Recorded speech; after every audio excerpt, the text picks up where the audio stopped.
Hello hello.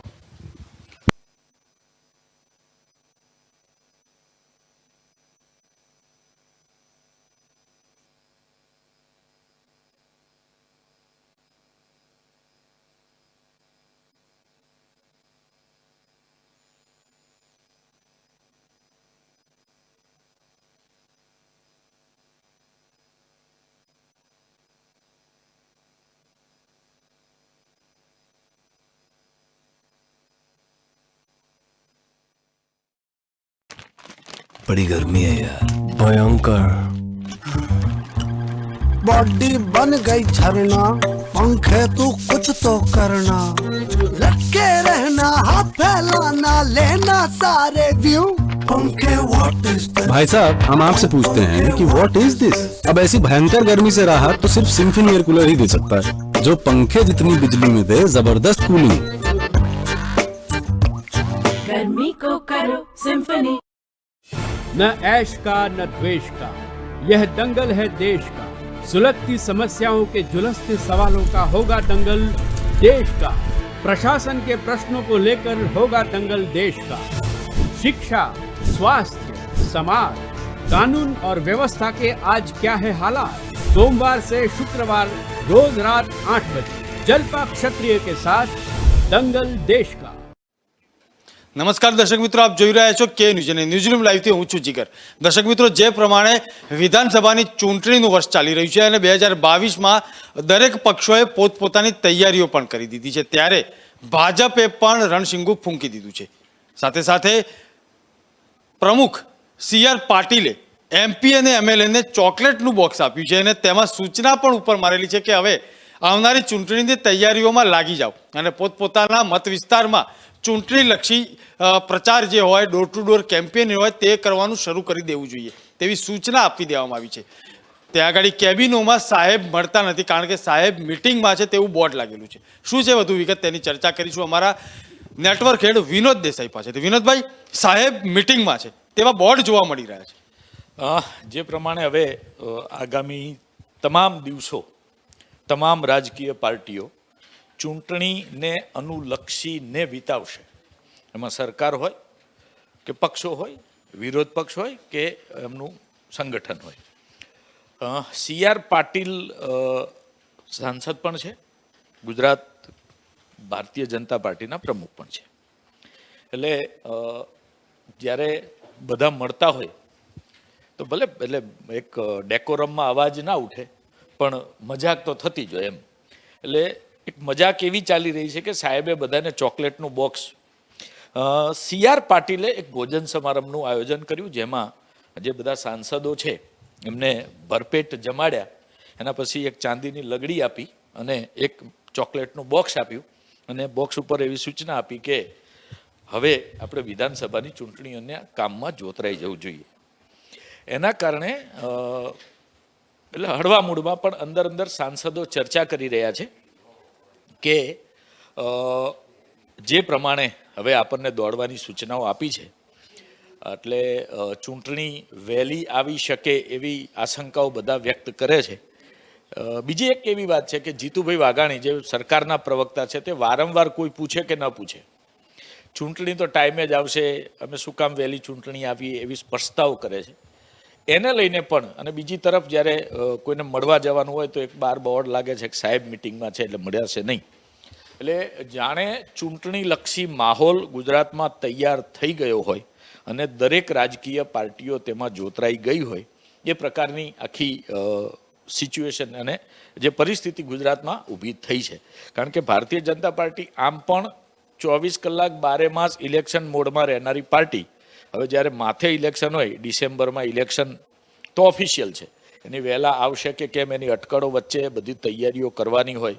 જો કે એમને તો ખબર જ ક્યારે ચૂંટણી આવશે, પણ છતાંય જે કંઈ આંતરિક ગઠબંધનો કરવાના, તડજોડ, કોને મનાવવા, કેવી પ્રકારની રણનીતિ ગોઠવવી, ક્યાં કોને, બધી જ તૈયારીઓ. કારણ કે દરેક મોરચે ભાજપના સિપાહી તૈનાત છે, એ દરેક વસ્તુનો અભ્યાસ કરી રહ્યા છે. એટલા બધું માઇક્રો પ્લાનિંગ 2022ની ચૂંટણી માટે ભારતીય જનતા પાર્ટી કરી રહી છે, એનો કયાસ લગાવવો મુશ્કેલ છે.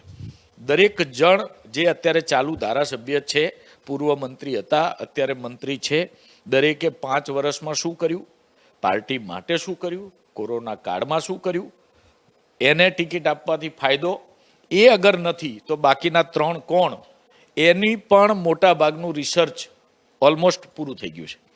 એટલે જે પ્રકારે CR પાટીલે સાંસદોને જમાડી ચોકલેટનું બોક્સ આપી અને આહવાન કર્યું છે કે હવે તમારે આ ચોકલેટ ખાઓ અને મેદાનમાં ઉતરી જાઓ, કારણ કે એટલે હવે આગામી દિવસોમાં અનેકવિધ પ્રોગ્રામો, અનેકવિધ મુદ્દાઓ અને અનેકવિધ લોક ઉપયોગી જે લોકાર્પણના કાર્યક્રમો એ આપણને જોવા મળશે.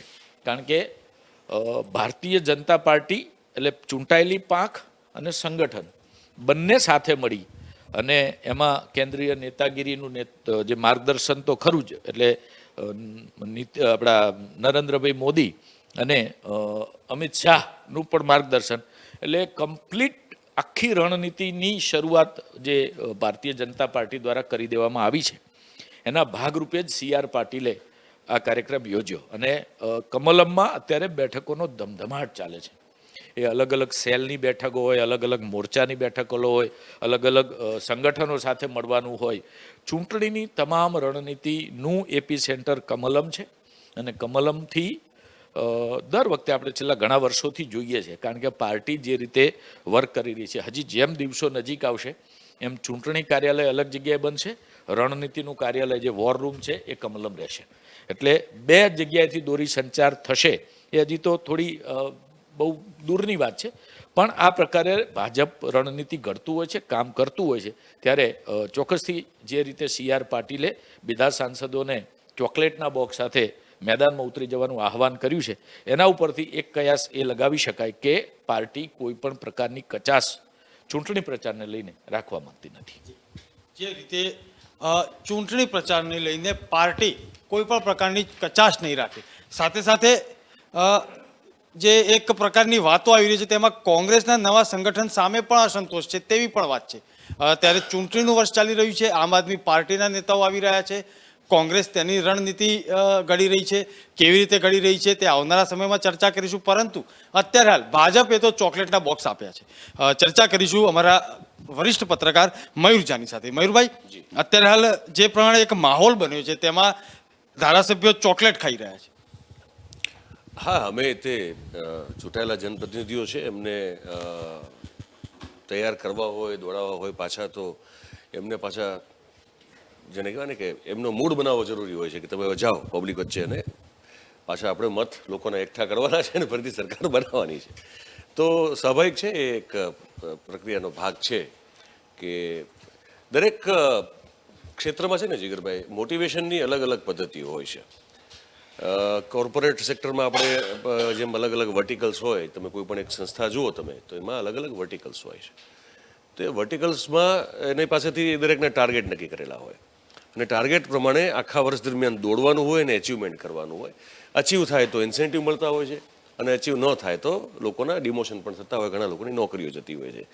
એ જ રીતે બરોબર આ રાજકારણ પણ ધીરે ધીરે હવે એ રીતનું થઈ ગયું છે આપણે ત્યાં. અને આ સ્ટાઇલ ભારતીય જનતા પાર્ટીએ ઇન્ટ્રોડ્યુસ કરેલી છે દેશના અને ગુજરાતના પોલિટિક્સમાં, કે તમે ચૂંટાઈ ગયા એટલે તમે ધારાસભ્ય બની ગયા કે સંસદ બની ગયા એટલે બસ મજા, એવું નહીં એમ. અથવા તો તમે દરેક વસ્તુના પ્રોટોકોલ ભાજપમાં નક્કી કરવામાં આવે છે.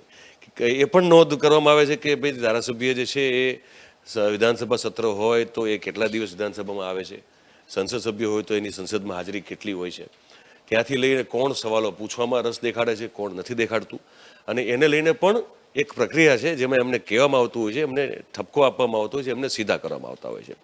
મત વિસ્તારમાં પણ કેટલા લોકો કેટલી હાજરી આપે છે, એમની ઓફિસ જેમનું જે કાર્યાલય હોય ત્યાં લોકો કેટલા લોકોની ફરિયાદો અથવા રજૂઆતો આવે છે અને એને કઈ રીતે હેન્ડલ, આ બધી વસ્તુ મોનિટર થઈ રહી છે.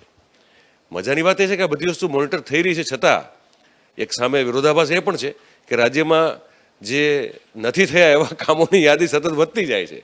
પણ એની સામે આ સિસ્ટમ છે એ પણ હકીકત છે.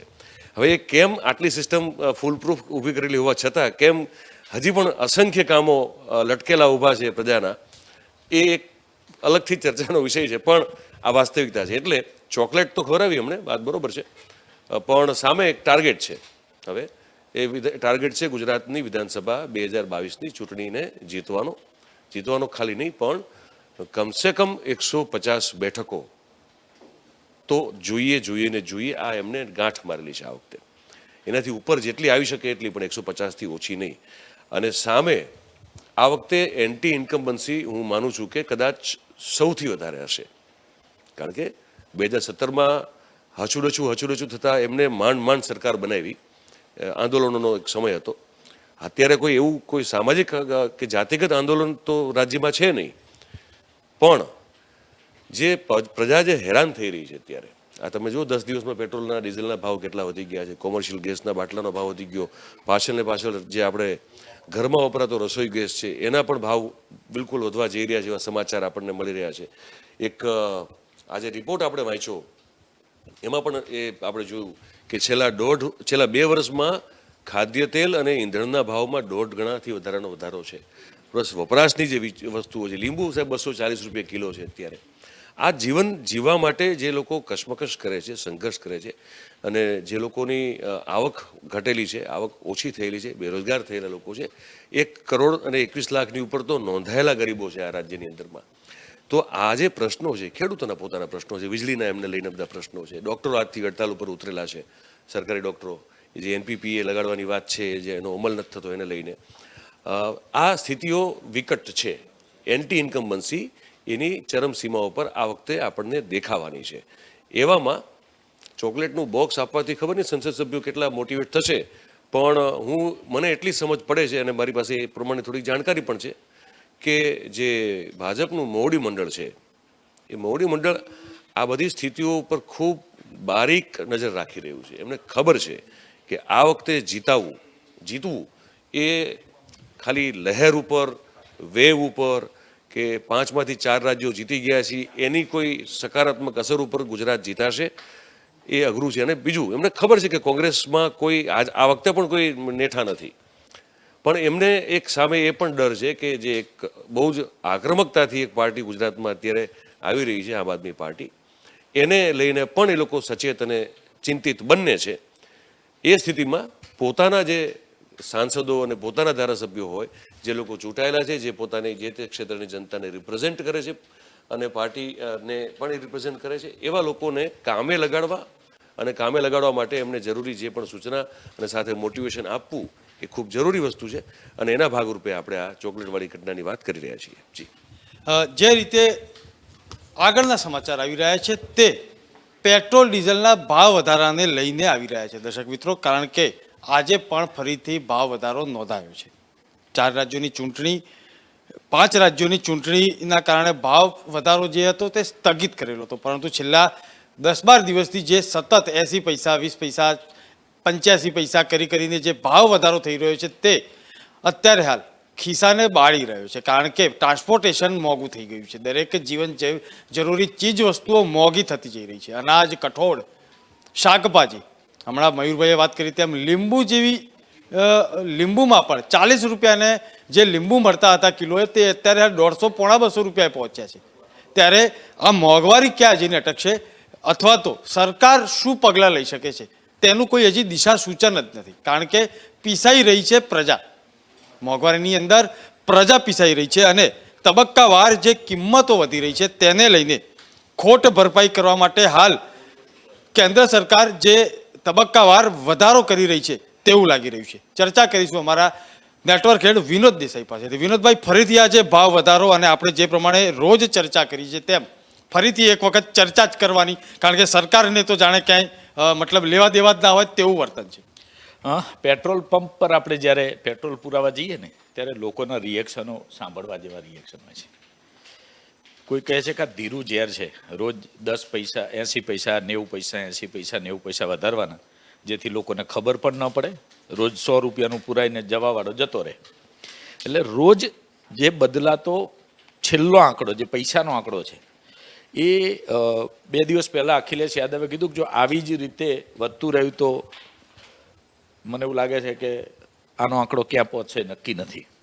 એટલે જે પ્રમાણે ધીમું ઝેર લોકોને અપાઈ રહ્યું છે, મોંઘવારી વધી રહી છે પણ ધીમે ધીમે વધી રહી છે, લોકોને ખબર ન પડે એવી રીતે વધી રહી છે. પરંતુ એન્ડ ઓફ ધ ડે જ્યારે વ્યક્તિ પોતાના ઘરનું બજેટ બનાવવા બેસે ને ત્યારે તેમાં બહુ જ મોટો ફરક પડી ગયો છે.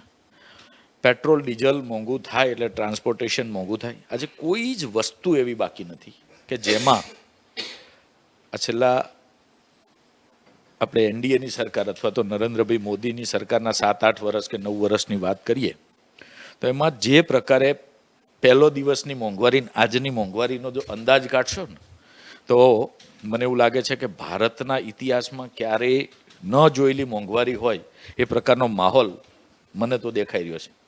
કારણ કે મોંઘવારીનો માર એ આમ આદમીને પીસી રહ્યો છે. દરેક વસ્તુમાં મોંઘવારી, પેટ્રોલ, ડીઝલ, દૂધ, શાકભાજી, કરિયાણું, કઠોળ. આજે લીંબુ જોવા જાઓ તમે, ખાલી ઉનાળાની શરૂઆતે વ્યક્તિને ઘરમાં દરેક ઘરમાં તમને લીંબુ ફ્રીજમાં મળે. એ જે 500-700 ગ્રામના જથ્થામાં હતા એ આજે 2-4 નંગના જથ્થામાં આવી ગયા. એટલે એવડી મોટી મોંઘવારીનો માર આપણે પીડાઈ રહ્યા છીએ. છતાં નાગરિકો કેમ કશું બોલતા નથી એ મોટો પ્રશ્ન છે. વિપક્ષો આને મુદ્દા તરીકે જોવે છે. એ એક વ્યક્તિના પડતી હાલાકીના બદલે મોંઘવારીને એક મુદ્દા તરીકે જોવે છે ને એને આંદોલન કરીને સમેટી લે છે. અમુક વખત એવું બને કે વિપક્ષો અને સરકાર વચ્ચે જાણે એક ગઠબંધન થયેલું હોય કે ફક્ત વિરોધ કરવાનો ને પછી વાત પડતી મૂકી દેવાની, લોકો તો કશું બોલશે નહીં. 5 રાજ્યોની ચૂંટણી જેટલા દિવસ ચાલી એક નવો પૈસો મોંઘવારી એટલે પેટ્રોલ ડીઝલમાં વધ્યો નથી. જેવી ચૂંટણી પતી બીજા દિવસથી સતત, એટલે આપણે કહેતા હતા ને કે પેટ્રોલ પંપ પર જાઓ તો તમને રિએક્શન સાંભળવા મળે. એમાં એક રિએક્શન એવું હોય કે દેશમાં 12 માસ ચૂંટણીઓ ચાલવી જ પડે, કોઈ દિવસ પેટ્રોલ ડીઝલના ભાવ તો વધે નહીં. એટલે આ લોકોની હવે જન માનસિકતા બની ગઈ છે. જેવો પેટ્રોલ ડીઝલનો 5 રાજ્યોની ચૂંટણી પતી એટલે કેટલાક સાણા પેટ્રોલ પંપ વાળાએ તો બોર્ડ મારી દીધું હતું પેટ્રોલનો સ્ટોક નથી. જેવા નવા ભાવ વધ્યા એટલે આપણે ફરી પાછા એમને વેચાણ શરૂ કર્યું. આજે પણ સ્ટોક રાખી અને કેટલાક લોકો અમુક સ્ટોક રાખે એટલે બોર્ડ મારી જ દે છે. એટલે એક તો મોંઘવારી વધી રહી છે ને પ્રજાની પરેશાની તો વધી જ રહી છે. જ્યારે જથ્થાબંધ ભાવ જે હતા એમાં 25 રૂપિયાનો વધારો થયેલો ત્યારે એવું કહેતા હતા કે સામાન્ય લોકો ઉપર આની અસર નહીં પડે, આ તો ફક્ત હોલસેલરને નુકસાન છે. ત્યારે પણ આપણે ચર્ચા કરેલી કે કન્યાની કેડે જ ભાર હોય ભાઈ. એટલે આ જે મોંઘવારી છે એનો અસર સામાન્ય જને બનવું જ પડશે. સામાન્ય લોકોએ તેની તકલીફ ભોગવવી જ પડશે. આની પીડામાંથી સામાન્ય લોકોએ પસાર થવું જ પડશે. એ રોજ થઈ રહ્યા છીએ. જે છેલ્લો પૈસાનું મીંડું વધી રહ્યું છે ને એ દરેક લોકોને ભલે અત્યારે એમ લાગતું હોય કે 80 પૈસા, 70 પૈસા, 90 પૈસા, 1 રૂપિયો ક્યારેય નથી થવા દેતા. 70, 80, 90માં સમેટી લે, રોજ વધે છે. અને રોજ લોકો સવારે આપણે એની ચર્ચા કરીએ છીએ પણ ચર્ચા કરીને જાણે ભૂલી જતા હોય એમ લોક સરકારને કોઈ જ જાણે ફરક ન પડતો હોય. કારણ કે જેટલી મોંઘવારી, આ મને લાગે છે કે વેપારી આખો પ્લાન છે કે જેટલી મોંઘવારી વધશે સીધી જ ફાયદો સરકારી તિજોરીને થશે. કારણ કે એટલા વધુ રૂપિયા સરકારની તિજોરીમાં આવતા થશે. કારણ કે જીએસટીના નામે આપણે એક દાણાદારની 1 રૂપિયાની પડીકી ખાઈએ તો એમાંથી પણ ટેક્સ ચૂકવીએ છીએ. એટલે જેટલી મોંઘવારી વધશે સરકારની આવક વધવાની છે. એટલે કદાચ સરકારને લોકોની પડી ન હોય એમ બેફામ રીતે કોઈ જ રોકટોક વગર મોંઘવારી વધી રહી છે. જે રીતે મોંઘવારી વધી રહી છે અને પેટ્રોલ ડીઝલના ભાવમાં સતત વધારો થઈ રહ્યો છે, દરેક ચીજ વસ્તુઓના ભાવમાં પણ વધારો થઈ રહ્યો છે. જીવન જરૂરિયાતની ચીજ વસ્તુઓ જે છે તેમાં કઠોળ હોય, શાકભાજી હોય, તેલ હોય, જાણે થાળીમાંથી ધીરે ધીરે ગાયબ થતા હોય તેવું લાગી રહ્યું છે. કારણ કે ક્યાંક ગૃહિણીઓનું બજેટ ખોરવાયું છે. ગૃહિણીઓનું બજેટ ખોરવાતા જે કરકસરયુક્ત જે વપરાશ જે છે તે શરૂ થઈ ચૂક્યો છે અને તેમાં ખાસ કરીને તેલ, ઘી, કઠોળ, તમામ પ્રકારની ખાદ્ય સામગ્રીઓમાં સતત ભાવ વધારો, લીંબુમાં પણ ભાવ વધારો. અત્યારે ઉનાળાની સિઝન છે ત્યારે લીંબુ જેવા વાતમાં પણ ભાવ વધારો જ્યારે હોય ત્યારે આ એક આંચકાજનક કહી શકાય કે ખરેખર ભાવ વધારો સામાન્ય પ્રજાને પરેશાન કરી રહ્યો છે.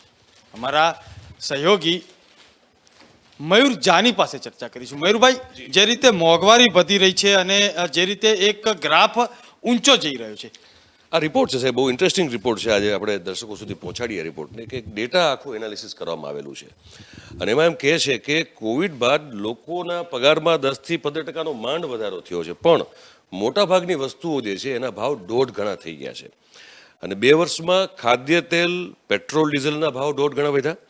ઘઉં, કઠોળથી માંડી જીવન જરૂરી દવા જે છે, દવાઓ એ પણ 60% સુધી સાહેબ મોંઘી થઈ છે. એટલે એમાં માણસને ક્યાં જવું એક બહુ મોટો સવાલ છે. અને આખો એક ચાર્ટ છે સાહેબ કે ઇવન રસોઈની વાત કરીએ ફોર એક્ઝામ્પલ આપણે, બરોબર, તો રસોઈમાં આ સિંગતેલ જે છે 2019માં 120 રૂપિયા હતું, 22માં 180, કેટલા વધ્યું? 50% વધ્યું, બરોબર. કપાસિયા તેલ 93 રૂપિયા હતું, 140 થઈ ગયું. દૂધ 52 રૂપિયા હતું, 60 રૂપિયા લીટર થઈ ગયું અત્યારે. ઘી 440 હતું, 505 રૂપિયા થઈ ગયું. ચોખા 2019માં 25 રૂપિયાના હતા, હવે 30 રૂપિયા થઈ ગયા. ઘઉં 18 રૂપિયા હતા, 23 રૂપિયા થઈ ગયા. મરચા 250 રૂપિયા હતા, એ 400 રૂપિયા થઈ ગયા સાહેબ કિલો. આ કિલોના ભાવ છે બધા અત્યારે, બરોબર છે. એટલે કેટલા ટકાનો વધારો થયો આપ જુઓ અત્યારે. ઈંધણનો પણ સેમ, આપણે ઈંધણમાં તો આપણે રોજ બોલીએ છીએ એટલે હું રિપીટ કરતો નથી, કારણ કે સતત ઈંધણમાં તો આપણે જોઈ રહ્યા છીએ ભાવ વધી રહ્યા છે. હળદર આખી, લીલા ધાણા, જીરું, ઘીંગ, તજ, મગદાળ, ચણાદાળ, ટમેટા, આ બધામાં સાહેબ 33%થી લઈને 112% સુધીના ભાવનો વધારો સાહેબ થયેલો છે અત્યારે, બરોબર છે. સ્ટેશનરી જે આપણા બાળકો સ્કૂલમાં જતા હોય, ભણતા હોય, આપણા માટે એ ફરજિયાત એ ખરીદવાની વસ્તુ સાહેબ. નોટબુકો 2019માં એની કિંમત 22 હતી, 2019માં, અને 2022માં 26 થઈ ગઈ, 18% ભાવ વધી ગયો, બરોબર છે. બેગ, પેન્સિલ, પેનમાં 60%થી 50% સુધીના વધારા થઈ ગયા સાહેબ, બરોબર છે. ઇલેક્ટ્રોનિકમાં પણ 63, એટલે ટીવી, ફ્રીજ આપણે ગણીએ, ટીવી, ફ્રીજ, એસી, મોબાઈલ, આ બધું આપણે જોઈ લઈએ તો એમાં પણ સાહેબ 40%થી 68% સુધીનો ભાવ વધારો આપણને જોવા મળે છે. દવાઓ જે આપણા માટે જીવન જરૂરિયાતની દવાઓ હોય છે એની વાત કરીએ આપણે સાહેબ. પેઇન કિલર દવા 2019માં એનો એક સ્ટ્રીપનો ભાવ જો 30 રૂપિયા હોય તો 22માં વધીને 50 રૂપિયા થઈ ગયો સાહેબ, બરોબર છે. એલર્જીની દવા, ડાયાબિટીસ, કોલેસ્ટ્રોલ, બીપી, હાર્ટને લગતી જે દવાઓ જે છે એ તો બહુ જ મહત્વની દવા કહેવાય. એ 88 રૂપિયાની સ્ટ્રીપ હતી, હવે એ વધીને 128થી 45% એમાં વધારો છે. એટલે એમાં પણ 45થી લઈને 67% સુધીનો જીવન જરૂરી દવાઓ જે છે, રક્ષક દવાઓ, એમાં આપણને ભાવ વધારો જોવા મળે છે. મરી મસાલાના ભાવ છે એ પણ 30થી 40% સુધી વધી ગયા છે. તો આ સ્થિતિ જે છે, કપડાં હજુ 60% મોંઘા થઈ શકે એવું કહે છે આપણને રિપોર્ટ. કોલસો પણ મોંઘો થવાનો છે, પેઇન કિલર દવા પણ 67% મોંઘી, બરોબર છે. અને ઇલેક્ટ્રોનિક ચીજવસ્તુઓ પણ મોંઘી. તો બધું વધી રહ્યું છે ને રોકેટ ગતિએ જીગરભાઈ, બધું ભાવ વધારા થઈ રહ્યા છે. છેલ્લા 2 વર્ષના જ આપણી પાસે આંકડાઓ છે. હવે એ સ્થિતિમાં માણસ કેવી રીતે પોતાનો 2 ટંકનું પૂરું કરશે, કેવી રીતે આખું તંત્ર ચલાવશે, એ આપણને એકચ્યુઅલી સમજ પડતી નથી. સરકાર શું વિચારે છે અને એને આ કોઈ વસ્તુની સમજ, અથવા સમજ હોય પણ એને કોઈ માનવી છે આ વાત કે નથી માનવી, આ આંકડાઓ બધા એ આપણને ખબર નથી પડતી. પણ સ્થિતિ બહુ વિકટ થવા જઈ રહી છે. આપણે નીચે શ્રીલંકાનો દાખલો જોયો, શું હાલત છે ત્યાં અત્યારે. ફુગાવો ભયાનક રીતે આપણે ત્યાં વધી રહ્યો છે અત્યારે, મોંઘવારી ભયાનક રીતે વધી રહી છે. અને એનો આરોવારો કેવી રીતે નીકળે અને એમાંથી કેવી રીતે છૂટી શકાય, બચી શકાય, એ તો જે લોકો તંત્ર ચલાવે છે એમને સમજવાનું અને એમને પગલાં લેવા જરૂરી છે. પણ એ લોકો આવકમાં પડેલા છે, સેસથી મળતી આવક, ટેક્સથી મળતી આવક, દરેક વસ્તુમાં એમને જે અત્યારે આવક જોઈએ છે એ આવક આપણા ખીચામાંથી જઈ રહી છે. આપણી જનતાની આવક એટલી વધી નથી રહી, પણ સરકાર જે છે એ અત્યારે મોંઘવારીના ભાગરૂપે આપણને અત્યારે માર મારી રહી છે અને આપણે માર ખાઈ રહ્યા છીએ અને સરકાર એમાં કશું જ નથી કરી રહી. આ વાસ્તવિકતા છે.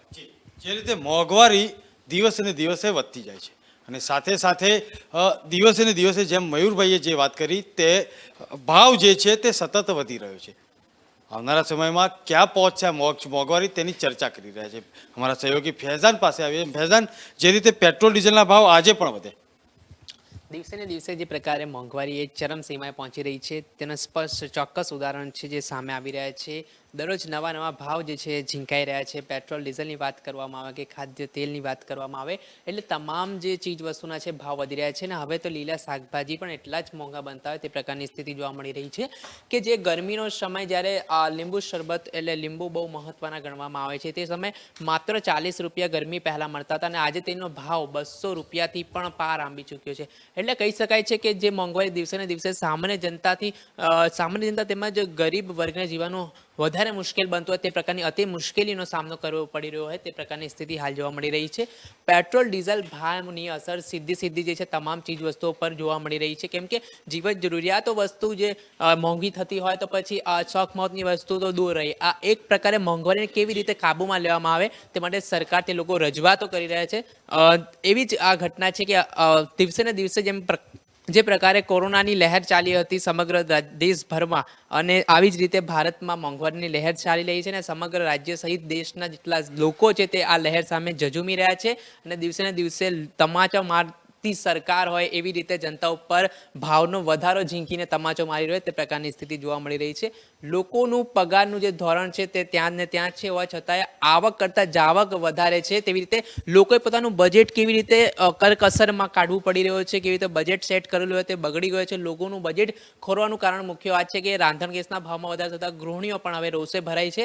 તેના પગલે હવે જે તેની સીધી અસર છે તે આગામી સમયમાં ચૂંટણી પર દેખાય તો કોઈ નવાઈ નહીં. જી, જે રીતે આગામી સમયની ચૂંટણીમાં આ અસર થશે અને કઈ રીતે નાગરિકો તેને જોશે તે પણ આવનાર સમયમાં આપણે જોઈશું.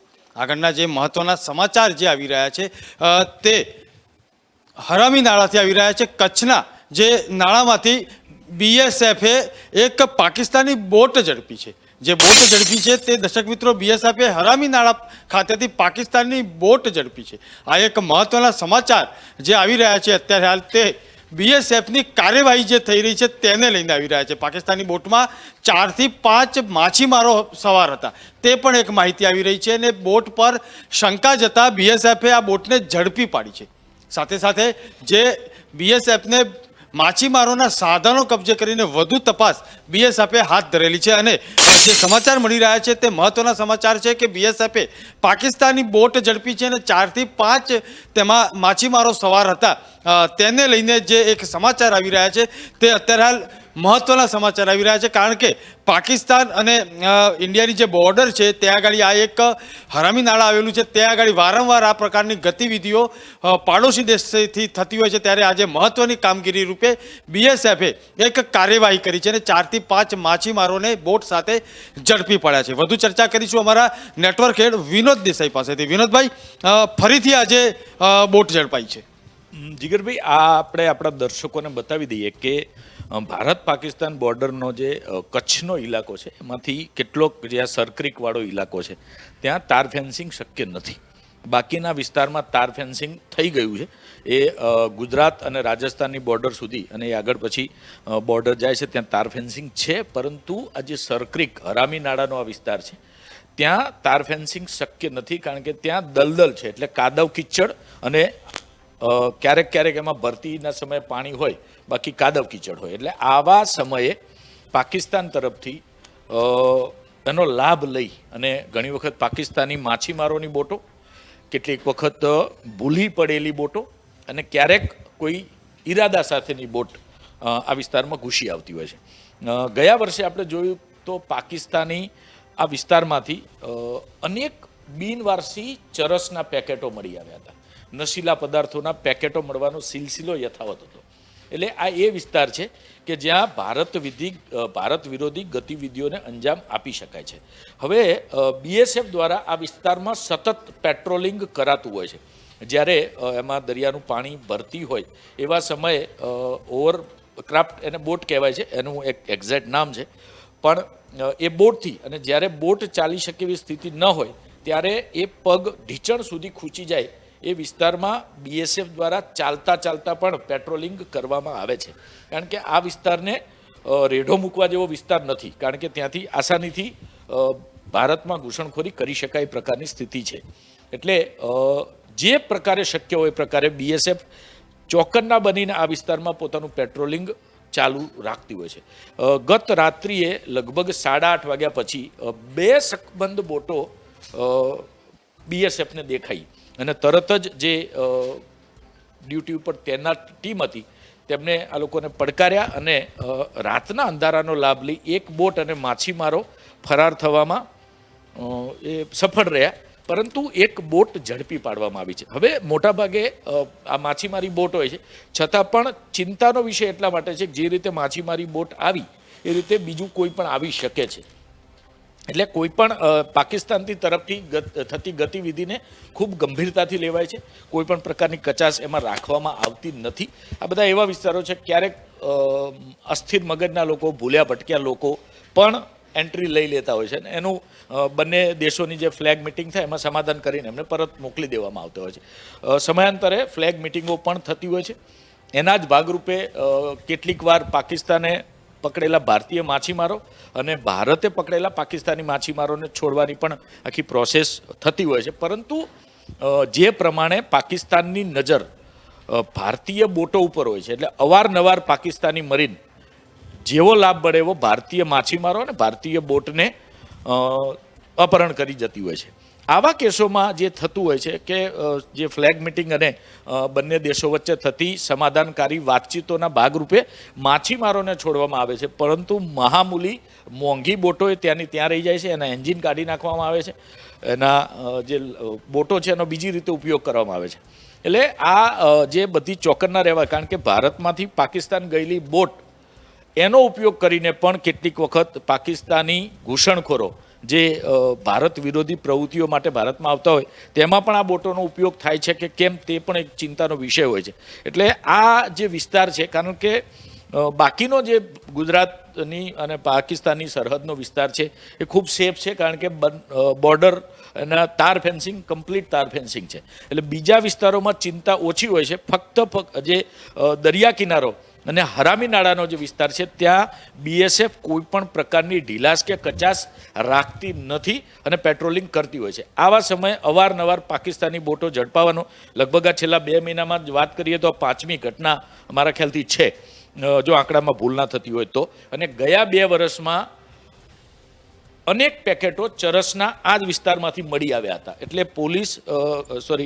BSF દ્વારા આખી એ ઘટનાને ખૂબ ગંભીરતાથી લઈ અને બોટનું ચેકિંગ ચાલી રહ્યું છે. અત્યારે પ્રાથમિક દ્રષ્ટિએ તો એ ફિશરિંગની બોટ હોય એવું લાગી રહ્યું છે, પરંતુ આનું એટલે પાકિસ્તાન તરફથી બોટ આવી રહી છે એટલે એની કોઈ કચાશ BSF રાખશે નહીં અને એને સઘન ચેકિંગ કર્યા બાદ કોઈ નિર્ણય ઉપર અવાશે. જી, જે રીતે આગળના સમાચાર આવી રહ્યા છે મહત્વના, તેમાં થોડા સમય પહેલા ગુજરાતના પોલીસ વડા આશિષ ભાટિયાને નિવૃત્તિના 2 મહિના પહેલા જ 6 માસ માટે એક્સટેન્શન અપાઈ ગયો હોવાના સમાચાર વહેતા થયા હતા.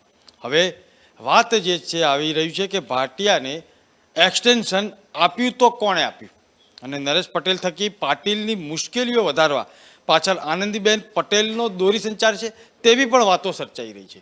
ત્યારે આ એક પ્રકારની જે ચર્ચા થઈ રહી છે તેમાં કઈ રીતે અત્યારે હાલ ચૂંટણીનું વર્ષ પણ છે અને કઈ રીતે તેને આપણે જોવું અને તેનું વિશ્લેષણ પણ કેવી રીતે કરવું તેની પણ ચર્ચા થઈ રહી છે. ત્યારે અમારા સહયોગી બંકિમ પટેલ જોડાઈ ચૂક્યા છે. બંકિમભાઈ, જે રીતે આશિષ ભાટિયાને એક્સટેન્શન આપ્યું અને ત્યારબાદ સવાલો થઈ રહ્યા છે, આશિષ ભાટિયાને જે એક્સટેન્શન આપવાના જે સવાલો થઈ રહ્યા છે તેની પાછળનું કારણ એ છે કે જે સમાચાર માધ્યમોએ જે ઉતાવળ કરી છે અથવા તો સમાચારને સમજ્યા વિના પ્રસ્તુત કર્યા છે તેનું આ કારણ છે. આશિષ ભાટિયાને જે 2 વર્ષ એમનો કાર્યકાળ DG તરીકેનો રહેવો જોઈએ એ જે સુપ્રીમનો જે આદેશ જે છે અગાઉનો એને આધાર પર નક્કી કરવામાં આવ્યો છે. આશિષ ભાટિયા વાસ્તવમાં તો 3 મહિના અગાઉ જ DG તરીકે તે નિમણૂક પામવાના હતા, પરંતુ સરકારે જે આની અગાઉના DG હતા શિવાનંદ ઝા તેમને એક્સટેન્શન આપ્યું હતું, તેના કારણે તેમનો કાર્યકાળ તેમનો ઓછો થયો હતો. અને હવે વાત એ છે કે કોઈ પણ DGની નિમણૂક કરો, સરકાર નિમણૂક કરે તો ત્યારે 2 વર્ષ સુધી તેમનો કાર્યકાળ 2 વર્ષ સુધી તેમનો હોવો જોઈએ એવો નિયમ જે છે એના આધાર ઉપર 2 મહિના તેમને હજુ પણ સરકાર તેમને વધારી આપશે અને મે મહિનાના અંતમાં તેઓ નિવૃત્ત થવાના હતા. પરંતુ હવે તેઓ જુલાઈ મહિનાના અંતમાં નિવૃત્ત થશે અને ત્યારબાદ જે રાજ્યમાં જે સૌથી મોટી જે ચર્ચા છે કે DG કોણ બનશે, કોને બનાવવામાં આવશે, જો કે હજુ પણ તેના પર પ્રશ્નાર્થ છે, કારણ કે આગામી દિવસોમાં ઇલેક્શન આવી રહ્યું છે. ગમે તે સમયે ઇલેક્શનની તારીખ જાહેર થાય તેમ છે. જો વહેલી તારીખ જાહેર થશે તો પણ આશિષ ભાટિયાને એક્સટેન્શન ત્યારે વાસ્તવમાં આશિષ ભાટિયાને એક્સટેન્શન આપવામાં આવશે અને ત્યારબાદ એમનો કાર્યકાળ પૂરો થશે અને ફરીથી જ્યારે નવા ડીજી પસંદ કરવાના છે ત્યારે રાજ્ય સરકારે ડીજીના નામની પેનલો કેન્દ્ર સરકાર મોકલવાની રહેશે અને ત્યારબાદ ડીજીનો નિર્ણય લેવાશે. એટલે જે વાસ્તવમાં જે સમાચારની જે વાત છે એક્સટેન્શનની, એ સમાચાર માધ્યમો કરેલી ઉતાવળ અથવા તો સમજ્યા વિનાના સમાચાર પ્રસ્તુત કરવાના કારણે આ એક્સટેન્શનની વાત જીગર ઉડી હતી. જે રીતે ચર્ચા ચાલી રહી છે અને ચર્ચા કરીશું આગળની અમારા નેટવર્ક હેડ વિનોદ દેસાઈ પાસે. વિનોદભાઈ, જે રીતે બંકિમભાઈએ ચલાવ્યું કે આ વાત પણ કરી કે આ એક ચર્ચા ઉડી હતી, પરંતુ તેમાં ક્યાંક દોરી સંચાર પણ આવી રહ્યો છે. જીગરભાઈ, જ્યારે ચૂંટણીનો માહોલ હોય ને ત્યારે એ કોઈ પણ કાર્ય થાય, કોઈનું એક્સટેન્શન આપવાથી લઈ આઈએસ આઈપીએસની બદલીઓથી લઈ કોઈ નેતા કંઈ જઈ રહ્યો છે એનાથી લઈ અને પોતાના જ પક્ષના નેતાઓ શું કરી રહ્યા છે, તમામ ગતિવિધિઓ એ ચર્ચાનું કેન્દ્ર બનતી હોય છે. આપણા બંકિમભાઈએ સ્પષ્ટતા કરી કે આશીષ ભાટિયાને એક્સટેન્શન અપાયું કે કેમ એના વિશેની અમને સ્પષ્ટતા કરી, પણ એની સાથે સાથે રાજકીય ગલિયારામાં એક જે મુદ્દો ચર્ચાનું કેન્દ્ર બન્યો તે આશીષ ભાટિયાને લઈ અને સાથે સાથે 3 બીજા પાત્રોને જોડી દેવામાં આવ્યા. એક CR પાટીલ, નરેશ પટેલ અને આનંદીબેન પટેલ. એટલે રાજકીય ગરમાવામાં જે પ્રકારે ચર્ચાઓ ચાલી એ પ્રમાણે આ નરેશ પટેલ જે રીતે કોંગ્રેસમાં જવાની ઉતાવળ કરી રહ્યા છે અને CR પાટીલનો ઝોક ભાજપ તરફ CR પાટીલનો ઝોક જે રીતે નરેશ પટેલ તરફ વધી રહ્યો છે, એટલે પક્ષમાં પાટીદાર ગ્રજગ્રાહ ના સર્જાય એના માટે કદાચ આનંદીબેન સક્રિય બન્યા હોય ને એમને આ પ્રકારની કોઈ ભૂમિકા ભજવી હોય એ પ્રકારની રાજકીય ચર્ચાઓએ પણ જોર પકડ્યું છે. એટલે આ જે તમામ સમાચારો છે એ કેટલા સાચા કેટલા ખોટા એની પુષ્ટિ ક્યારેય કોઈ કરી ન શકે, પણ ચૂંટણી સમયે બનતી તમામ ઘટનાઓ ઉપર એનું એક વ્યૂ બને અથવા તો એક પરસેપ્શન બને અને ક્યારેક પક્ષના લોકો અથવા તો ક્યારેક પક્ષ બહારના લોકો એને એક રાજકીય રંગ આપવાનો પ્રયત્ન કરે અને ત્યારે આ પ્રકારની ચર્ચાઓ ઊભી થતી હોય છે. જીગરભાઈ, જે રીતે હવે આગળના સમાચાર જે આવી રહ્યા છે તે આમ આદમી પાર્ટીને લઈને આવી રહ્યા છે, કારણ કે 2 દિવસનો રોડ શો, 2 દિવસની મુલાકાત, ત્યારબાદ જે ચર્ચાઓ જે ચકડોળે ચડી છે તેમાં કેટલાક નેતાઓ પણ હોટલમાં ભાજપના નેતાઓ અને કોંગ્રેસના નેતાઓ પણ મળવા પહોંચ્યા હતા તેવી વાતો સામે આવી છે. અને ત્યારબાદ 17મી એપ્રિલે ફરીથી અરવિંદ કેજરીવાલ ગુજરાતના પ્રવાસે આવશે તેવી વાત સામે આવી છે અને આમ આદમી પાર્ટીમાં પ્રવેશોત્સવ ઉજવાશે તેવી વાત સામે આવી છે, કારણ કે જે રીતે ભાજપ કોંગ્રેસના નેતાઓ ત્યાં હોટલમાં જે જગ્યાએ રોકાયા હતા તે જગ્યાએ મળવા પહોંચ્યા, તેમાંથી કેટલાક કોંગ્રેસના નેતાઓએ તો એવું પણ કહ્યું કે અમે તેમને નહીં પરંતુ બીજા એક સંબંધીને મળવા ગયા હતા. તેઓ ખુલાસો પણ આપ્યો, પરંતુ સરવાળે વાત એટલી છે કે 17 એપ્રિલે ફરીથી એકવાર અરવિંદ કેજરીવાલ ગુજરાતના પ્રવાસે આવશે અને પ્રવેશોત્સવ ઉજવાય તેવી સંભાવનાઓ વ્યક્ત કરી રહી છે અને સૂત્રો દ્વારા આવું જાણવા મળેલું છે. ચર્ચા કરીશું અમારા સહયોગી મયુર જાની પાસેથી. મયુરભાઈ, 2 દિવસ રોડ શો યોજો, બેક ટુ બેક બેઠક કરી, કેટલાક ભાજપ કોંગ્રેસના નેતાઓ પણ હોટલ પહોંચ્યા, ખુલાસા કર્યા કે અમે બીજા કોઈને મળવા ગયા. નહીં, એમને જ મળવા ગયા હતા, બીજા કોઈને મળવા નથી ગયા. અને એમાં એવું છે જીગરભાઈ કે આજ હવે કેવું છે અત્યારે કે એવું પણ ન માનવું કે જે લોકો મળવા ગયા હતા એ જ લોકો જોડાવાના ગણતરી કરતા હશે કે એમનું કોઈ વાતચીત થઈ હશે. જે લોકો જાહેરમાં નથી મળેલા એવા પણ અનેક લોકોના નામ આપણી પાસે આવેલા છે કે એ બેકડોર, આપણે જેને કહીએ બેકડોર ચેનલ જેને કહીએ આપણે, એ બંધ બારણે અથવા પડદા પાછળ થતી બધી વાતચીતો હોય એવી પણ ઘણી બધી રાજકીય હસ્તીઓ છે આપણે ત્યાં ગુજરાતમાં જે આમ આદમી પાર્ટીમાં પોતાનું હવે એક ઠેકાણું શોધી રહી છે અને એમનું એવું માનવું છે કે કદાચ જે એમની કદર કોંગ્રેસમાં ન થઈ અથવા તો જે ભાજપમાં ન થઈ એ કદર એમની કદાચ આમ આદમી પાર્ટીમાં ગુજરાતના રાજકારણમાં થઈ શકે અને એને લઈને એ લોકો આશાવાન છે અને બહુ સ્વાભાવિક પણ છે. કારણ કે તમે જો આમાં કેવું છે કે એક પાર્ટી એવી છે જે પાર્ટીએ 2 રાજ્યોમાં સરકારો એની અત્યારે છે, એટલે એનું એક પોટેન્શિયલ છે અને એની પાસે જે પ્રકારનું પોલિટિક્સ છે એ ભલે એની ટીકાબો થતી હોય કાં તો ફ્રીમાં ફ્રી ભાઈ કોઈ કશું ફ્રી નથી આપી શકતું. સમજો તમે આ જે પ્રચાર છે એ નથી સમજવું પણ જરૂરી છે કે હું કોઈ તરફદારી કોઈની કરતો નથી, પણ હું સાચી વાત સમજાવવા માગું છું. અરવિંદ કેજરીવાલ ક્યાંથી ફ્રી આપી શકે? અરવિંદ કેજરીવાલના ઘરે નોટ છાપવાનું કારખાનું છે કે ફ્રી આપી શકે? અરવિંદ કેજરીવાલ ફ્રી જે વસ્તુઓની વાત કરી રહ્યો છે એ એકચ્યુઅલી છે એ લોકોના ટેક્સમાંથી જે પૈસા એની પાસે આવકના ભાગરૂપે આવે છે એમાંથી જ એ પાણી વીજળી 200 યુનિટ સુધી વીજળી ફ્રી આપી રહ્યા છે. વીજળી ફ્રી નથી, એ કન્સેશન છે. એ તમારા ટેક્સમાં પૈસા અને પ્લસ જે પાવર લોસને એને કંટ્રોલ કર્યો, પ્લસ એને જે પૈસાનું બરોબર સંચાલન કર્યું છે આવકનું, એમાંથી એ છૂટ આપે છે. ભાઈ આપણા જ પૈસા છે, આપણને કોઈ કશું ફ્રી આપી શકતું હોતું નથી. એટલે અહીંયા આવીને જે વીજળી, અહીંયા પણ વીજળી ફ્રીની વાત થવાની જીગરભાઈ, અહીંયા પણ પાણીને લઈને પ્રશ્નોની વાત એ બધી થવાની. શિક્ષણ ઉપર બહુ મોટું ફોકસ અહીંયા આપવામાં આવવાનું છે. એટલે સરકારી સ્કૂલોની સ્થિતિને લઈને બહુ મોટી વાતો થવાની છે અને બહુ બધા આ મોટા એલાનો પણ થવાના છે. તો એક વસ્તુ તો સમજી લેવી પડશે દર્શકોએ, આપણા આ રાજ્યના નાગરિકોએ. એ વાત કરશે ફ્રીની અને લોકો એમ કરશે કે આ તો ફ્રી આપવાની, ફ્રી નું પોલિટિક્સ કરી રહ્યા છે. એવું નથી, કોઈ કશું ફ્રી નથી. આપણા જ પૈસા છે ને એમાંથી જ આપણને આપવાની વાત છે. કોઈના ઘરે રૂપિયાના ઝાડ નથી ઉગતા કે એમને મફત કશું આપી શકે. એટલે ફ્રીવાળી વાત નથી. પણ જો કોઈ પક્ષને એવું મેનેજમેન્ટ કરતા આવડતું હોય અને એમાંથી એ આપણા પૈસામાંથી આપણને રાહત આપી શકતા હોય, એવું આયોજન ગોઠવી શકતા હોય, તો એ લોકોને અપીલ કરશે એવું મારું માનવું છે. અને એના કારણે જે સેકન્ડ કેડર, થર્ડ કેડરથી માંડીને ફર્સ્ટ કેડરના જે અલગ અલગ પાર્ટીઓના નેતા છે એમને હવે મનમાં એક સળવળાટ થયેલો છે. અમુક લોકો ત્યાં મળેલા હતા હોટલ ઉપર જેમને ડર નહોતો, ઓળખાણ મારી જાહેર થઈ જાય એવું. અને અમુક લોકો જેને હજી તે સુંબડીમાં રમવું છે, બંધમાં રમવું છે આખી વાતમાં, તો એ લોકોએ અલગ રીતે એપ્રોચ કરેલો છે. પણ છે, અને 17મી તારીખની જે મુલાકાતની વાત છે અરવિંદ કેજરીવાલની, એમાં આપણને જોવા મળશે કે ઘણા બધા લોકોના નામ આપણને ખ્યાલ આવશે ત્યારે કે એ લોકો આમ આદમી પાર્ટીમાં જોડાશે. અને એ જેમ આ બાજુ ભાજપ જેમ જોડી રહ્યું છે ને, જો આજે એક છે સમાચાર કે ભાઈ મધ્ય ગુજરાતના આમ આદમી પાર્ટીના કેટલા આગેવાન કાર્યકર્તાઓને જોડવાના છે, એવું CR પાટીલની હાજરીમાં એવા એક સમાચાર છે આજે. તો આ લોકો પણ સામૂહિક કાર્યક્રમ શરૂ કરશે. અને કેજરીવાલ કદાચ થોડા દિવસ એવું પણ બને કે દિલ્હીની ઓફિસ અહીંયા બેસીને ચલાવે. એને થવાનું શું ઇન્ટરેસ્ટિંગ ખબર તમને?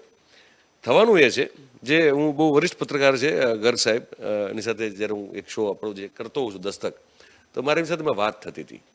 એટલે એમણે મને એ જ કીધું મને કે મયુર, આમાં થવાનું એ છે કે જો કેજરીવાલ એ થોડા દિવસો માટે અથવા થોડા સમય માટે જો ગુજરાતને બેઝ બનાવી દીધો ને, તો નરેન્દ્રભાઈને બાકીનું બધું પડતું મૂકી અને ફરજિયાત બધું જ ફોકસ એને અહીંયા ગુજરાત ઉપર કરવું પડશે. અને એ વાસ્તવિકતા છે, કારણ કે આ લોકોની લડવાની પદ્ધતિ સિમિલર છે, સરખી છે. એટલે એ આપણને જોવા મળશે, 17 તારીખે પણ જોવા મળશે, આવનારા સમયમાં પણ જોવા મળશે. આપણે જાણીએ છીએ ભાજપમાંથી પણ અમિતભાઈ આવી રહ્યા છે. નરેન્દ્રભાઈની વર્ચ્યુઅલ 6 તારીખે એટલે કે પરમ દિવસે ભાજપનો જન્મદિવસ છે, એટલે એ તારીખે વર્ચ્યુઅલી બધાને સંબોધવાના છે. પણ હું માનું છું કે જે એમની ફિઝિકલ સેન્સમાં એમની પ્રેઝન્સ જે છે એ પણ ગુજરાતમાં વધવાની, આમ આદમી પાર્ટીની પણ વધવાની, એટલે કે કેજરીવાલની પણ વધવાની. અને ભરતી મેળો એકબીજા સાથેનો જે છે એ વાટકી વ્યવહાર પણ ચાલુ મોટા પાયે થવાનો, એવું બહુ સ્પષ્ટ દેખાય છે આપણને. જી, જે રીતે ચૂંટણીનું રણશીંગું ફૂંકાઈ ચૂક્યું છે, 2 દિવસ ભવ્ય રોડ શો કર્યો, અલગ અલગ રીતે તેમણે નેતાઓને મળ્યા, અને આવનારા સમયમાં 17 તારીખે પણ પાછા આવશે તેવી વાત આવી રહી છે. ત્યારે બીજા એક સમાચાર આવી રહ્યા છે ગુજરાતના સરહદી વિસ્તારમાંથી. અને સરહદી વિસ્તારમાં ઘાસચારાની વિકટ પરિસ્થિતિ છે, અને ભર ઉનાળે એટલે કે ઉનાળાની તો હવે શરૂઆત થઈ છે ત્યારે ત્યાં આગળ પાણીની સમસ્યા છે. કેનાલમાં પાણી નથી આવતું, ખેડૂતો પરેશાન છે. હજી તો ઉનાળાની શરૂઆત થઈ છે ત્યારે નર્મદાની કેનાલોમાં પાણી આવતું બંધ થયું છે. વચ્ચે ભ્રષ્ટાચારની કેનાલો સામે આવી હતી, અને આ તે જ વિસ્તાર છે. અને ત્યાં આગળ સાતલપુર, રાધરપુર, સમી, હારીજ સહિતના જે વિસ્તારો જે છે તે એ તમામ વાવ હોય, થરાદ હોય, તે તમામ વિસ્તારોમાં અત્યારે હાલ પાણીની વિકટ સમસ્યા સર્જાઈ છે. અને તેને લઈને ઘાસચારાની પણ વિકટ સમસ્યા સર્જાઈ છે. સાથે સાથે વીજળી, પાણી, મોંઘવારી, ખેતરના ભાવ વધ્યા, તેની સાથે પણ જગતનો તાત પરેશાન છે. ત્યારે ચર્ચા કરીશું અમારા નેટવર્ક હેડ વિનોદ દેસાઈ પાસેથી. વિનોદભાઈ, વારંવાર ચર્ચા કરી છે, પરંતુ આ વખતે તો પાણીની પણ મોકાણ સામે આવી છે. જીગરભાઈ, આ જે વિસ્તારોની આપણે વાત કરી રહ્યા છીએ, સરહદી વિસ્તારો, એમાં મહેસાણા જિલ્લાનો કેટલોક ભાગ, બનાસકાંઠા જિલ્લાનો કેટલોક ભાગ અને પાટણનો કેટલોક ભાગ, આમાં દર વર્ષે આ પ્રકારની પરિસ્થિતિનું નિર્માણ તો થાય જ છે. કારણ કે જે પ્રકારે ખેડૂતોને આ સમય એવો હોય છે કે એક તો પાણીની કટોકટી હોય, સિંચાઈના પાણીની કટોકટી હોય, અને એના કારણે જો ઘાસચારો ન પાકે તો પશુઓને શું ખવડાવવું, કારણ કે મોટા ભાગે ત્યાં બીજા કોઈ ઉદ્યોગ ધંધા નથી. ખેતી આધારિત અને પશુપાલન આધારિત ઉદ્યોગો અથવા તો પશુપાલન અને ખેતી આધારિત લોકો ત્યાં નભી રહ્યા છે. એવા સમયે જો સૌથી જરૂરિયાત જે છે પાણીની એ જ ન મળે તો શું? હવે એવું નથી કે અહીંયા કેનાલો નથી, કેનાલો તો છે, પણ કેનાલોમાં પાણી છોડવામાં નથી આવતું. કેટલીક વાર એવું બને કે પાણી છોડવામાં આવે તો કેનાલો તૂટી જાય, કારણ કે કેનાલોમાં મોટા પાયે ભ્રષ્ટાચાર અહીંયા થયા છે. એટલે એ ભ્રષ્ટાચારની પોલ છતી ન થાય એટલા માટે પણ પાણી છોડવામાં નથી આવતું. પાણી ન છોડવામાં આવે એટલે જે ઊભો પાક હોય એ સુકાઈ જાય. મોટાભાગે જીગરભાઈ અહીંયા એવું બનતું હોય છે કે ઉનાળાની શરૂઆતે જ લોકોને હિજરત કરવી પડે. એ હિજરત કરીને બીજા વિસ્તારોમાં એમને જવું પડે, એટલે પોતાનો પરિવાર, માલ, મિલકત બધું રેઢું મૂકી. કેટલીક વખત તો એવું બને કે ઘરને તાળું મારીને, અથવા ક્યારે એવું બને કે ઘરની એકાદ મહિલા અથવા તો એકાદ વૃદ્ધ જે ઘરે રહે, બાકી બધા જ લોકોને હિજરત કરી અને એ વિસ્તારમાં જવું પડે કે જ્યાંથી પાણી એમને એમના માટે અને પશુઓ માટે મળી રહે. એટલે અતિ ગંભીર ગણી શકાય એવી પ્રકારની સ્થિતિ દર વર્ષે આપણે ત્યાં વિધાનસભામાં જે આંકડાઓ રજૂ થાય એ ખૂબ રૂપાળા આંકડાઓ રજૂ થાય છે. ખેડૂતો માટે આટલું કર્યું, પાણી માટે આટલું કર્યું, બધી જ વાતો થાય છે. લોકોને એવું ગળે ઉતારવાનો પ્રયાસ થાય છે કે આપણે ત્યાં પાણી બધે જ મળે છે, દરેક જગ્યાએ નંદનવન છે, ક્યાંય પાણીની અછત નથી લોકો બધા. પરંતુ આજે પણ જે એવો દાવો કરતો હોય અને એક વખત જે ઉત્તર ગુજરાતના સરહદી વિસ્તારો છે ત્યાં આંટો મારવો જોઈએ અને ત્યાંની પરિસ્થિતિનો કયાસ કાઢવો જોઈએ. આ સિવાય આ બાજુના જે સાંતલપુર બાજુના જે અગરિયાઓ છે એમની મુશ્કેલી તો પારાવાર છે. રણની વચ્ચે આ ઉનાળાની ગરમીઓમાં એમને રહેવા મજબૂર બનવું પડે છે. ત્યાં હજી તો આપણને આગળ જેમ દિવસો જશે એમ એવા પણ દિવસ મળે કે નદીમાં વીરડો ગારી અને પાણી એક ટંકનું લેવું પડે. જ્યારે બીજી વખત પાણી ભરવા જાય ત્યારે વીરડો સુકાઈ ગયો, બીજી એક જગ્યાએ વીરડો ખોદવો પડે. એટલે જે પ્રકારની પરિસ્થિતિના દાવા થાય છે એના કરતાં ગ્રાઉન્ડ લેવલ પર સંપૂર્ણ વિપરીત પરિસ્થિતિ છે. લોકોને પારાવાર મુશ્કેલી છે. કેટલાક વિસ્તારોમાંથી તો લોકો એવું કહી રહ્યા છે કે જો પાણી નહીં તો વોટ નહીં. પીવાના પાણીની સમસ્યા હોય કે ખેતીના પાણીની સમસ્યા હોય, ખેડૂતે પોતે તરસ્યો રહેશે પણ પોતાના પશુઓને તરસ્યા નહીં રાખે. એ પ્રકારની સ્થિતિમાં પણ પશુઓને પીવડાવવા માટે જ પાણી નહીં હોય તો પોતાના માટે ક્યાંથી લાવશે? કારણ કે આ વિસ્તારનો બીજા કોઈ જ ઉદ્યોગ ધંધા નથી, ફક્ત ખેતી આધારિત જીવન છે. એટલે ખેતી સુકાય એટલે એની આખું વર્ષ બરબાદ છે એમ સમજી લો. એ જ રીતે જો પાણીના અભાવે પશુપાલકોને ત્યાંથી બીજે હિજરત કરાવવી પડી તો પણ એનું વર્ષ બેકાર છે. કારણ કે જો પશુપાલકો નહીં નીભે તો કેવી રીતે આ ખેડૂતો સર્વાઈવ કરશે? એમના માટે કાયમી મોટો પ્રશ્ન રહ્યો જ છે. વારંવાર રજૂઆતો થાય છે, જ્યારે જ્યારે ઉનાળો આવે ત્યારે મીડિયાના માધ્યમથી આ ચર્ચા થાય છે, પણ જાણે કોઈ સાંભળવા તૈયાર ન હોય એમ. જેવી ઉનાળો પત્યો, ચોમાસું થયું, બધા જ જાણે ભૂલી જાય. ફરી પાછું જ્યારે ઉનાળાની સિઝન આવે ત્યારે એ જ પાણીનો પોકાર થાય, એ જ પાણીનો કકડાટ થાય. કોઈ સાંભળનાર નથી. પરિસ્થિતિ ઠેરની ઠેર. કેનાલોમાં પાણી છોડાય નહીં. જો કેનાલોમાં પાણી છોડાય તો ગમે ત્યારે તૂટશે, એનું કોઈ ઠેકાણું નહીં. એટલે લોકોને મુશ્કેલી, સરકાર જાણે આંખ આડા કાન કરતી હોય પ્રકારની પરિસ્થિતિનું નિર્માણ અહીં થાય છે. જે રીતે ચર્ચા ચાલી રહી છે અને નર્મદા કેનાલમાં પાણી નથી મળતું, ખેડૂતો પરેશાન છે. આગળના જે સમાચાર જે છે તે અરવલ્લી જિલ્લામાંથી આવી રહ્યા છે. દર્શક મિત્રો, અરવલ્લી જિલ્લાના આ ત્રીજા સમાચાર છે. આ પહેલા પણ બે સમાચાર આ જ ન્યૂઝરૂમની અંદર અને કે ન્યૂઝના માધ્યમથી અમે બતાવી ચૂક્યા છીએ. ગાંધીનગરથી 140 કિલોમીટર અંદાજે રેડિયસમાં આવેલો આ જિલ્લો છે. તેના કોઈ પણ ખૂણે જાઓ તો ગાંધીનગરથી લગભગ 150 કિલોમીટર કાપીએ તો આપણે ત્યાં પહોંચી જવાય. ત્યાં આગાડી આ પહેલાં એક પ્રસૂતાને ચાલીને લઈ જવાની ખબર આવી હતી. તે પછી રોડ રસ્તાને લઈને ખબર આવી હતી કે બાળકો સ્કૂલે જઈ શકતા નથી કારણ કે રસ્તો નથી. આ ત્રીજા સમાચાર છે અરવલ્લી જિલ્લાના ભિલોડા તાલુકાના લીલછા ગામના. 17 વર્ષ પહેલાં અહીં આસ્ફાલ્ટનો એટલે કે ડામરનો પાકો રસ્તો આ ગામને મળ્યો હતો 17 વર્ષ પહેલાં. અને ત્યારબાદ રોડનો જે ઘસારો હોય અથવા તો જે કંઈ હોય તેને લઈને સતત ઘસાતો ગયો, તૂટતો ગયો. પરંતુ રોડ રીસફરિંગ હોય કે તેને જે એક રિનોવેશનનું કામ હોય તે થયું નથી. ભૂમિપૂજન પણ અનેકવાર થઈ ચૂક્યું છે તેવું ગ્રામજનો કહે છે, પરંતુ ભૂમિપૂજન પણ જાણે કાગળ પર હોય, રીસફરિંગ જે છે તે પણ કાગળ પર હોય તેવું લાગી રહ્યું છે. કારણ કે 17 વર્ષથી રોડ બન્યાના 17 વર્ષ બાદ ત્યાં ઠેરની ઠેર પરિસ્થિતિ છે. ચર્ચા કરીશું કારણ કે વિકાસ 150 કિલોમીટર સુધી પહોંચવામાં નિષ્ફળ નીવડ્યો છે અથવા તો ભૂલો પડ્યો છે. ચર્ચા કરીશું અમારા સહયોગી મયુર જાની પાસેથી. મયુરભાઈ, 140 કિલોમીટરની રેડિયસમાં આવેલું આ ગામ છે. જી હા, પણ એ છે તકલીફ. અને હું તો આપને જણાવું, આ વાસ્તવિકતા છે અને એને લઈને બહુ બધા દાવાઓ ભલે થતા હોય, પણ આ વાસ્તવિકતા છે. તમે નેશનલ હાઈવે છોડી દો, જે નેશનલ હાઈવે ઓથોરિટી અંતર્ગત આવે છે એ હાઈવે છોડી દો. તમે જે સ્ટેટ અંતર્ગત જે રસ્તાઓ આવે છે ને એ રસ્તાઓ પર તમે નીકળો અને એમાંય તે ખાસ તો તમે જો ગ્રામીણ વિસ્તારોને જોડતા રસ્તાઓ છે એના પર સવારી અને મુસાફરી કરવાનો પ્રયાસ કરો. એ આજે પણ સિંગલ પટ્ટી છે, મોટાભાગના રસ્તાઓ સિંગલ પટ્ટી છે જે છે એ.